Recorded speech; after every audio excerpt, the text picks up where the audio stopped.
I've been neglecting talking about music and just focused on audio gear mostly, but really this is all about music.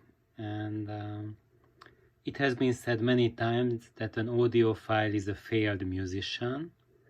I have a much better view of our hobby and persuasion, and I think that audio itself leads us to music, to discovering new forms of music. And lately I've seen that at forums, like for example at Audiogon, there came up a topic that asked that who are the 5 greatest classical music composers, and people gave lots of great ideas, but the name of Claudio Monteverdi has not really surfaced, and I think that I'm rectifying this now, because when people think about classical musicians, of course people think about Bach, about Mozart, Beethoven, and people think about Brahms, maybe Tchaikovsky, but truly our entire history of classical music, which is basically the last 400 years of Western European and US output, is just these past 400 years. All of this comes back to Claudio Monteverdi, basically. And what I'm showing right now, this is the first surviving opera that we have today. And there has been a few operas before, but Monteverdi's Orfeo was the one which has survived and which has influenced music history. And it was presented the first in 609, that year, in Mantova in Italy. And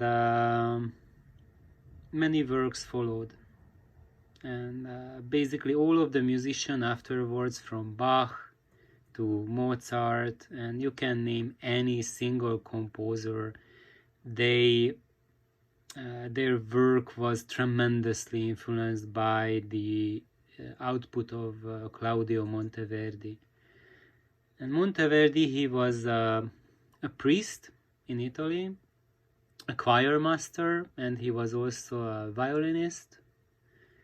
And if you want to think about another priest who composed classical music, there's the Red Priest who comes to my mind, and everyone knows the Red Priest. And his name was Antonio Vivaldi, and he was called the Red Priest because he had red hair. And they had something in common with Monteverdi, the other fellow priest who composed music, is that both of their works were largely forgotten. So, and it's quite curious, because today and the past couple of decades, all of the classical musical audiences were really impacted by Antonio Vivaldi's music. Everyone knows the Fourth Season. I will talk about that in later on, because it deserves much more attention. But the commonality with both of them is that their work has been largely forgotten, and while we have discovered most or many of Vivaldi's works, a lot of Monteverdi's output is still missing. We just have few of his works. But luckily we have the Orfeo, and I doubly focus on this work, because if you are new to classical music and maybe you are totally new to operas, then I would really warmly recommend Orfeo as a starting point. You don't have to be scared of it, you don't have to be afraid of it. It's an excellent opera, and this record that I'm showing to you, this Telefunken recording in the Das Alte Werk series, conducted by Nikolaus Harnoncourt, is a fabulous recording. And as you've seen, it has like an Edison Award and then the German record award as well. And it's stunningly well recorded. So it does count as a fantastic audiophile recording, one of the best opera recordings I think that is out there. And I had the Orfeo in another edition, and that was also just a shocking performance and shockingly well recorded. And as such, this recording is an exception to the general audiophile industry, where the conundrum is such that when you look at classical music, there are either fantastic performances on junk recordings or really, I would say, not exactly desirable music on fabulous recording quality. And luckily here we have the exception that both of these aspects meet, and you can have the finest audiophile playback system, and if you put on this recording, you will be really in for a treat. And Monteverdi's fantastic recording series doesn't stop with this recording.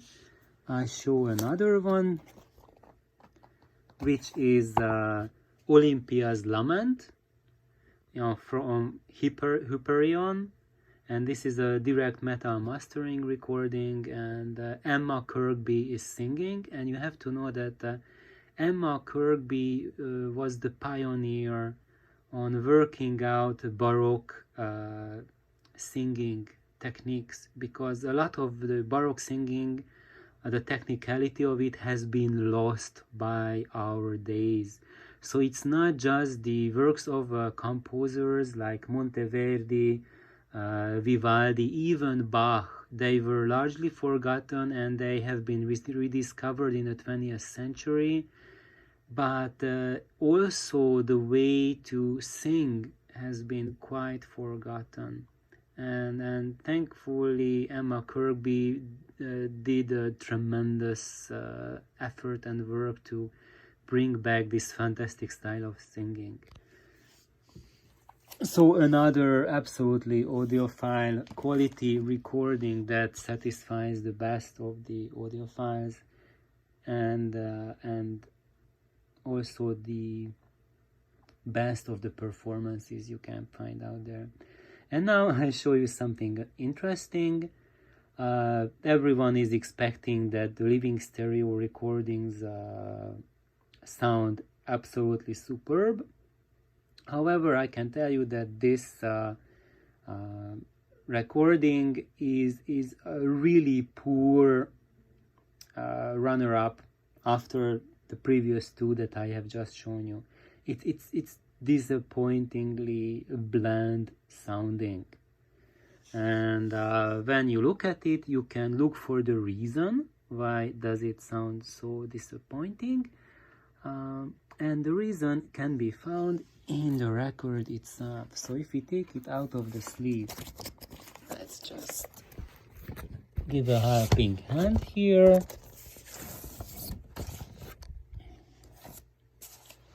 And when you look at the record itself, you can see that it's not the desirable shaded dog.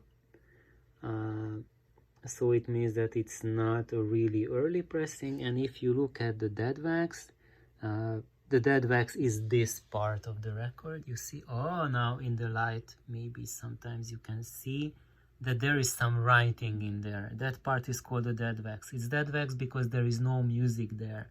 So when your record ends, then the stylus just keeps on just staying there in the last groove, and beyond that there are inscriptions there which tell you what is the catalog number of the recording, and also what was the lacquer that this disc was made from. And let's see, can we read it? Maybe yes, maybe we can see it here with the light, maybe not, but there, those last three letters, so there's the catalog number and then dash, and then it says 16S. And that 16S means that this is the 16th lacquer.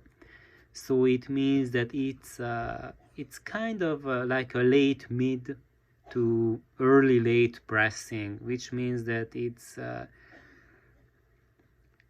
it's not an early pressing. So the quality of these early late pressings is way inferior to an early pressing recording. It means that in the grooves do not contain all the fine details that an early pressing contains.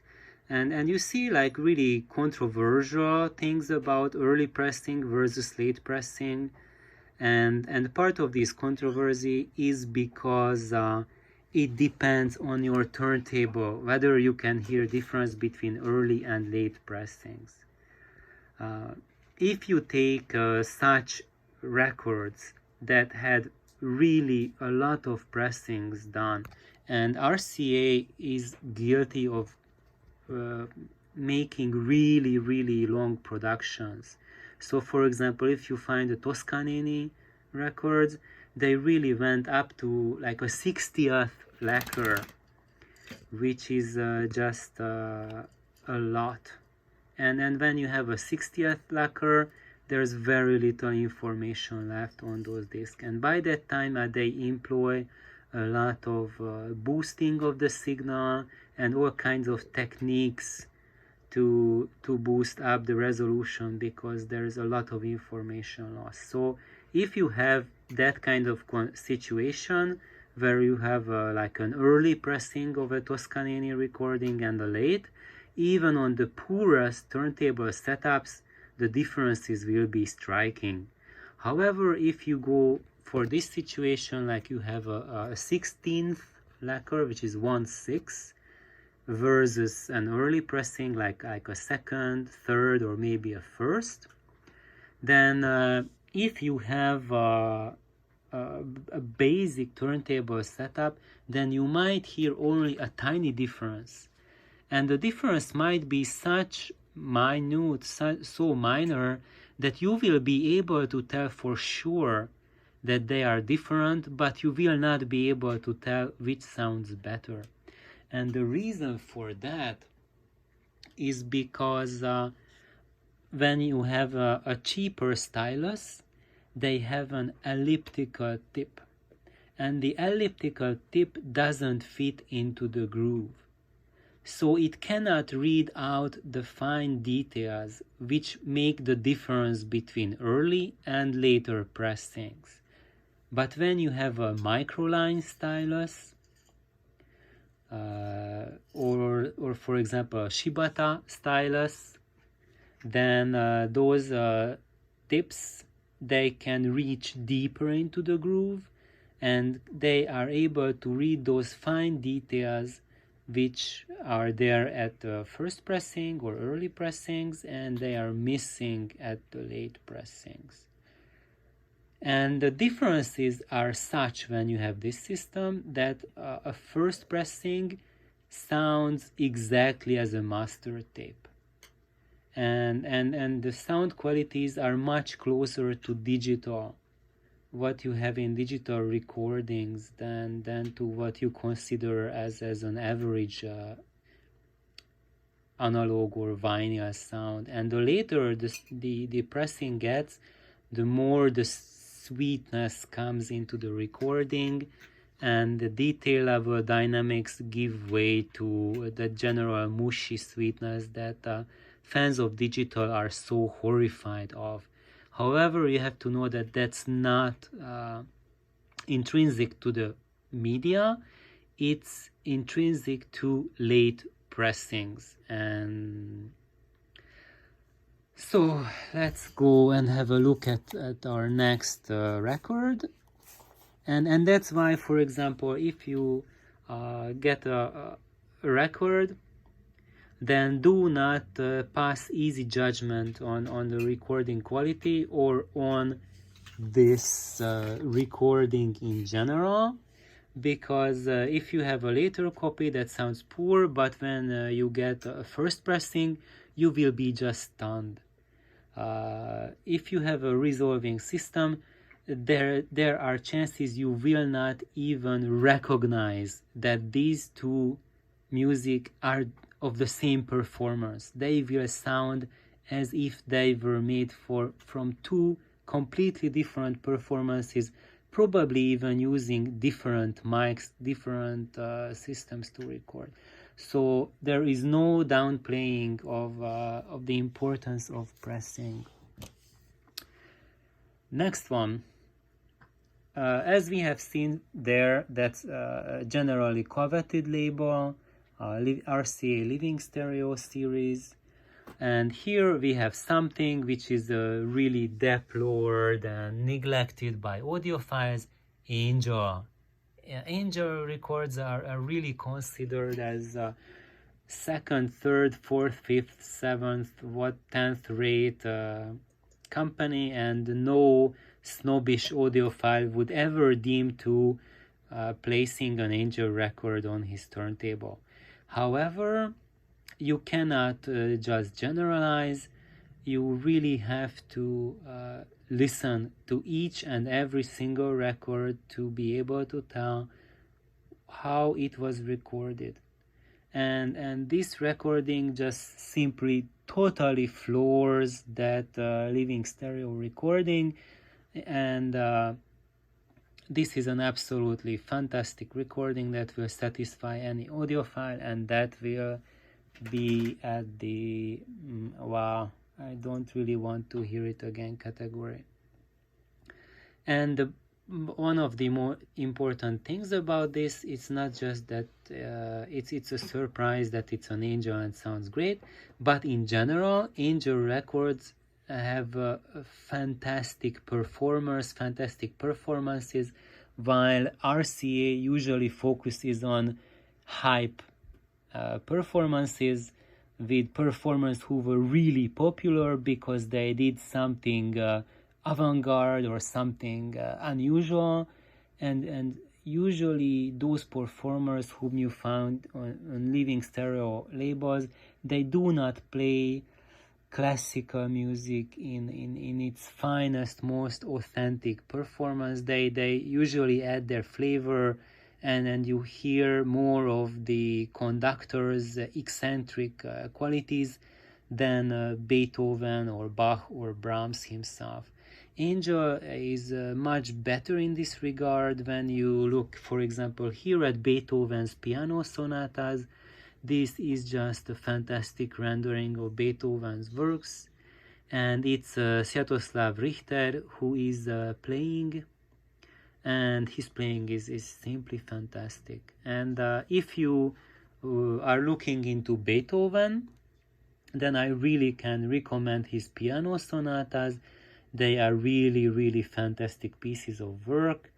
And also, after Claudio Monteverdi, who should be your starting point for getting to know, getting into classical music, maybe Beethoven can be your second one. And also, of course, everyone knows about Beethoven's symphonies. You probably heard them already. They do not really need an introduction, but you probably haven't heard about his piano sonatas, which are absolutely phenomenal. I really love Beethoven's piano works, and I have to confess I listen to them more frequently than to his symphonies. Another recording, this is from Dvorak, and it's a cello concerto. So this is Dvorak's concerto for cello on a Deutsche Grammophon recording with Berliner Philharmoniker, and Pierre Fournier is playing the cello, and this is a fabulous recording. The cello's tone is just wonderful. It's also a very nice interpretation. And another thing about it is that Deutsche Grammophon is a fantastic source for classical music. They have really great interpreters. And I think this concludes the introduction of our music corner, our first episode, and I hope it will help you to find classical music and new music and recordings. Thank you. Please like and subscribe. Bye bye.